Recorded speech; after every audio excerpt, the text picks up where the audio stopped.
It's the summer after graduation. Until my father finds somebody to replace Chip, the guy who got busted for stealing from the cash box, I'm working at the car wash every day except for Sunday.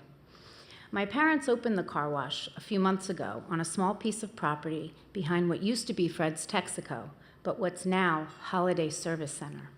So now the family business is called Holiday Service Center and Car Wash, which is hilarious and pathetic at the same time. Holiday is the opposite of what I'm on when I'm here. I get in at 8 in the morning and leave at 5:30. I let the last car go through at 5 because by the time I count my cash box and record the day's numbers, it's about 5:15, which leaves me the last 15 minutes to open the safe, put the money in, double-check the master water valve, and triple-check the breakers before locking up. But yesterday, a lady pulled up in an old rattling Buick at 5:10. I was counting the singles when I looked up, and she rolled down her window. "Sorry, we're closed," I yelled through the opening between the glass door and the little office space that is my grotto when we are slow and nobody wants shiny cars. It's where I read and wonder what heaven looks like. She yelled back, "Please, sugar. My girl, she needs a cleaning real bad." I shoved the stack of singles in my pocket and walked toward her and her Buick. The hood was speckled with residue of rust and bird shit. Her stubby, dry fingers flew across the dusty maroon dashboard. Coffee-stained letters and what looked to be unopened bills fell to the floor of the passenger side. I leaned into her window, her open window, to say, "I started closing out my cash box already, ma'am. Sorry." But then I smelled a weird combination of salami and rubbing alcohol. My eyes moved from her fingers to her hair, which was black and greasy, and some of it was gone. Portions of her scalp showed.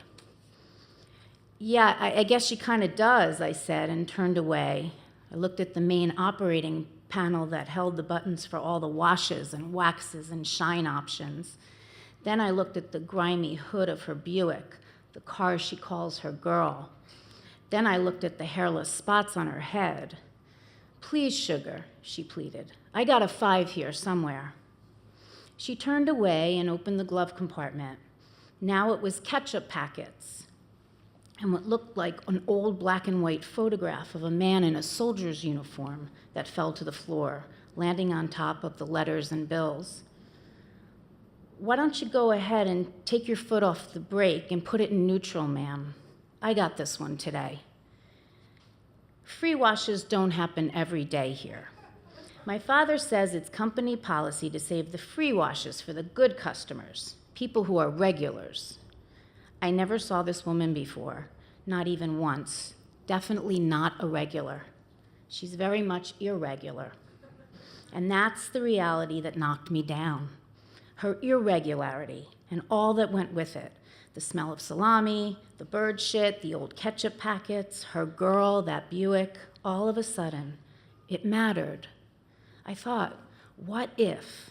I imagined her sitting in a fancy, swiveling beauty parlor chair, her legs crossed, a cup of tea in one hand and a slick magazine in the other, her hair being styled in a shiny high beehive. I looked one more time at the soldier boy on the floor. Then I pushed hard on the blue button labeled "The Works" at Holiday and watched her and her girl fade into the last wash of the day.